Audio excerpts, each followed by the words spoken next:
창세기 39장 7절에서 10절의 말씀 우리 한 목소리로 읽겠습니다. 그 후에 그의 주인의 아내가 요셉에게 눈짓하다가 동침하기를 청하니 요셉이 거절하며 자기의 주인의 아내에게 이르되 내 주인이 집안의 모든 소유를 간섭하지 아니하고 다 내 손에 위탁하였으니 이 집에는 나보다 큰 이가 없으며 주인이 아무것도 내게 금하지 아니하였어도 금한 것은 당신뿐이니 당신은 그의 아내임이라. 그런즉 내가 어찌 그 이 큰 악을 행하여 하나님께 죄를 지으리까? 여인이 날마다 요셉에게 청하였으나 요셉이 듣지 아니하여 동침하지 아니할 뿐더러 함께 있지도 아니하니라. 아멘. 하나님께서 애굽 바로의 친위대장 보디발의 집 노예가 된 요셉과 함께 하셔서 그를 형통하게 하셨고 그것을 모든 사람이 알게 하사 요셉이 그 집의 모든 것을 맡아 주관하는 총무가 되었습니다. 당연히 그런 요셉의 존재는 눈에 띄었을 겁니다. 그래서 창세기 39장 6절이 요셉은 용모가 빼어나고 아름다웠더라 라는 말로 마무리된 겁니다. 요셉은 젊었고 능력도 출중해 보였을 겁니다. 물론 요셉의 능력은 하나님께서 함께 하신 결과였지만 그렇게 보였을 겁니다. 사람들의 눈에는요. 그러니 당연히 모든 사람들의 주목을 받을 수밖에 없었겠죠. 그런데 그런 요셉을 특히나 주목하는 사람이 있었으니 바로 그 집의 여주인 보디발의 아내였습니다. 그녀는 요셉을 요새 말로 플러팅이라고 하고 하는 그걸 한 겁니다. 하면서 그러다 결국에는 동침하자고 유혹하기까지 합니다. 창세기 39장 7절입니다. 그 후에 그의 주인의 아내가 요셉에게 눈짓하다가 동침하기를 청하니 요셉은 그녀에게 그것은 자신을 믿고 모든 것을 맡긴 보디발에 대한 배신일 뿐만 아니라 하나님 보시기에 크게 악한 일이다라고 하면서 그녀의 유혹을 단호하게 뿌리칩니다. 창세기 39장 8절입니다. 요셉이 거절하며 자기 주인의 아내에게 이르되 내 주인이 집안의 모든 소유를 간섭하지 아니하고 다 내 손에 위탁하였으니 이 집에는 나보다 큰 이가 없으며 주인이 아무것도 내게 금하지 아니하였어도 금한 것은 당신뿐이니 당신은 그의 아내임이라. 그런즉 내가 어찌 이 큰 악을 행하여 하나님께 죄를 지으리까? 요셉이 자신을 믿어준 보디발을 배신하지 않으려고 하는 것은 이해할 만합니다. 그런데 요셉은 왜 그리고 어떻게 이 일이 하나님께 큰 죄를 짓는 일이다라고 생각할 수 있었을까요? 게다가 혈기왕성한 20대의 요셉이 어떻게 이런 유혹을 이겨낼 수 있었던 걸까요? 그 이유는 비슷한 일을 피해자의 입장에서 요셉이 경험해 본 적이 있기 때문입니다. 무슨 이야기를 하는 거냐? 바로 그의 형인 르우벤이 아버지의 첩 비라와 동침한 일입니다. 야곱은 그 일에 대해 아무 말도 하지 않았지만 요셉은 야곱의 곁에서 아버지가 느꼈던 분노, 안타까움, 슬픔을 고스란히 함께 느꼈을 겁니다. 게다가 비라는 자신의 어머니 라헬의 종이었던 여인이었습니다. 아마도 요셉은 비라를 보면 어머니가 떠올랐을 겁니다. 라헬이 죽은 뒤에는 비라를 어머니처럼 따랐을 수도 있죠. 그러니 르우벤의 행동으로 인해 요셉 자신도 상처받았을 겁니다. 그 일이 요셉으로 하여금 보디발의 아내의 유혹을 거절할 수 있게 한 것이고 또한 그렇게 그것이 하나님께 죄를 짓는 행동이라는 것을 알게 된 겁니다. 그러나 보디발의 아내는 지속적으로 요셉을 유혹했습니다. 그래서 결국 요셉이 그녀와 단둘이 있는 상황을 피하기까지 시작했죠. 창세기 39장 10절입니다. 여인이 날마다 요셉에게 청하였으나 요셉이 듣지 아니하여 동침하지 아니할 뿐더러 함께 있지도 아니하니라. 그 집의 총무라고는 해도 노예인 요셉의 입장에서 이것이 최선이었을 겁니다. 그러던 어느 날 요셉이 그 일을 위해 집에 들어갔을 때 마침 그 집에는 아무도 없었습니다. 창세기 39장 11절입니다. 그러할 때 요셉이 그 일을 하러 그 집에 들어갔더니 그 집 사람들은 하나도 거기에 없었더라. 이후에 벌어지는 일들을 보면 이 상황은 보디발의 아내가 의도적으로 만들어 놓은 상황일 가능성이 높습니다. 그렇지 않았다면 마침 요셉이 들어오는 타이밍에 아무도 없는 게 말이 안 됩니다. 게다가 보디발의 아내도 얼마 동안은 아무도 오지 않을 거니까 대놓고 덮치려고, 요셉을 덮치려고 할 수 있었을 겁니다. 그럼 그걸 보디발의 아내가 어떻게 알았겠습니까? 자기가 뭔가 의도적으로 집안에 있는 모든 사람들을 내보내는 상황을 만들었겠죠. 그러자 요셉은 그녀가 붙잡은 옷을 그곳에 벗어두고 밖으로 나가버립니다. 자세히 39장 12절입니다. 그 여인이 그의 옷을 잡고 이르되 나와 동침하자. 그러나 요셉이 자기의 옷을 그 여인의 손에 버려두고 밖으로 나가매. 그런데 이런 요셉의 행동은 보디발의 아내의 자존심을 크게 상하게 했습니다. 감히 노예 주제에 주인이 이렇게까지 간청하는데 거절해? 그뿐 아니라 무슨 벌레가 만지기라도 한 것처럼 옷을 버려두고 나가버려? 이런 생각을 했겠죠. 그래서 그녀는 집의 사람들, 아마도 다른 노예들과 가족들이었겠죠. 그들을 불러 모아 요셉이 자신을 겁탈하려고 했고 자신이 크게 소리를 지르니까 옷을 버려두고 도망쳤다라고 거짓 증언을 합니다. 창세기 39장 13절입니다.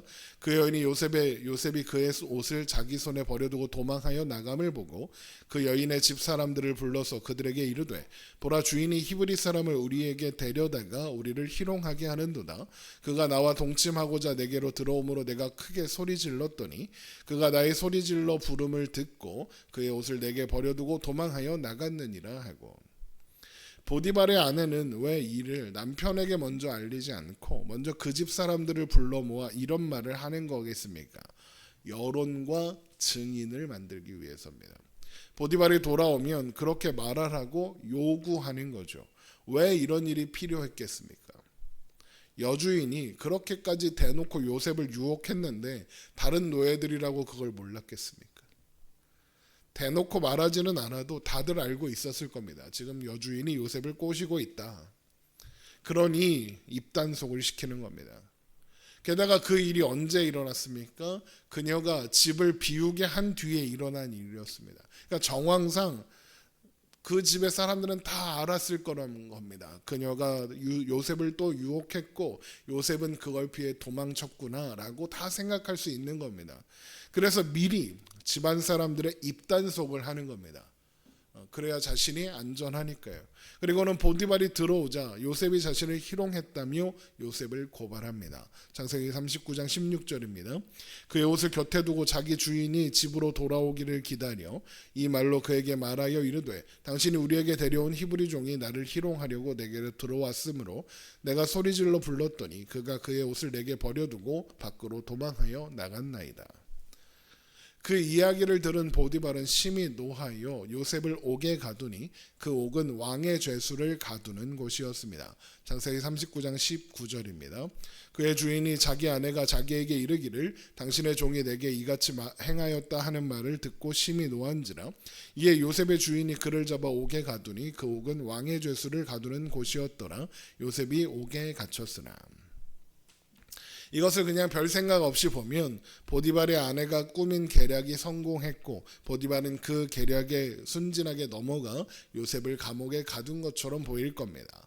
그런데 조금만 생각해 보면 보디발의 이런 조치는 이상한 겁니다. 보디발이 그거를 아내의 말을 믿었다면 이렇게 조치하면 안 됩니다. 뭐가 이상하게 조치를 한 거냐? 만약 정말로 노예인 요셉이 그런 일을 저질렀다면 죽여야죠. 노예자잖아요. 죽이지 않더라도 왕의 죄수를 가두는 감옥, 그러니까 특별한 죄수들만이 갇히는 감옥이 아니라 잡범들을 가두는 감옥에 가둬야 하는 게 당연한 겁니다. 자신의 아내를 겁탈하다가 미수에 그친 노예입니다. 그런데 죽이지 않을 뿐만 아니라 그곳에 갇힌 사람들의 신분 때문에 다른 감옥에 비해서는 좋은 환경일 수밖에 없는 왕의 죄수를 가두는 감옥에 가두는 겁니다. 이건 이상한 겁니다. 그렇다면 보디발은 왜 이런 행동을 하는 걸까요?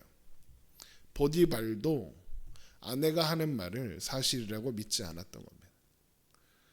어쩌면 보디발도 아내의 탈선과 그것에 대한 요셉의 반응을 이미 눈치채고 있었을지도 모릅니다.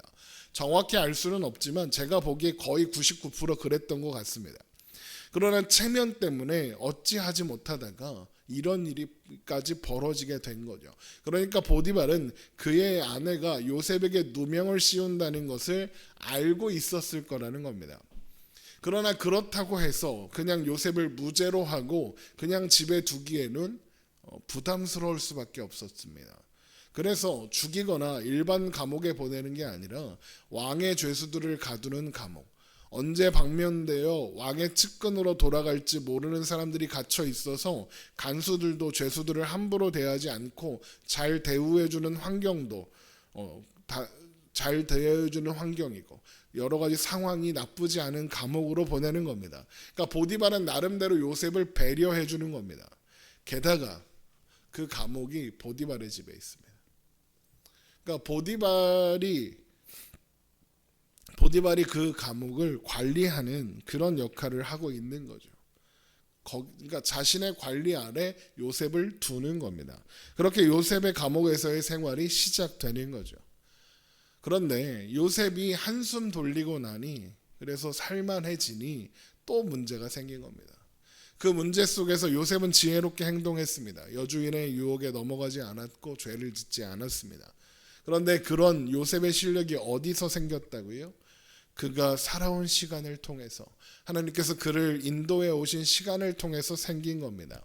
합력하여 선을 이루시는 하나님의 손길이 요셉의 인생에서 경험한 일들을 통해서 교훈을 갖게 하셨고 그 결과 여주인의 유혹에 넘어가는 것이 얼마나 미련하고 어리석고 나쁜 행동인지 알 수 있었던 겁니다. 물론 르우벤이 빌어와 동침한 그 사건은 야곱에게 그리고 요셉에게 상처였고 분노할 만한 일이었지만 하나님은 그 일마저도 합력하여 선을 이루게 하셨다는 겁니다. 늘 말씀드리지만 오해하지 마실 것은 하나님께서 그 일을 의도하셨다 이런 의미는 아닙니다. 하나님은 죄를 의도하지 않으시고 죄를 만들지 않으십니다. 그런데 르우벤이 자신의 욕망에 충실하여 죄를 지은 겁니다. 하나님의 지시를 받아서 한 게 아니죠. 하나님이 그 마음을 충동하지도 않았습니다. 르우벤이 지가 하고 싶어서 한 겁니다. 그러나 하나님은 그런 인간의 죄악된 행동마저도 합력하여 선을 이루게 하실 수 있는 분이시기에 요셉을 만들어 가시는 과정에 사용하신 겁니다. 그래서 로마서 8장 28절이 모든 것이 합력하여 모든 것 선하거나 악하거나 좋거나 나쁘거나 상관없이 모든 일이 합력하여 선을 이루게 하신다라고 고백하는 겁니다. 우리에게 일어나는 그 어떤 일도 하나님은 합력하여 선을 이루실 하나님이십니다. 우리가 만나는 고난, 고통, 아픔, 슬픔마저도 그렇습니다.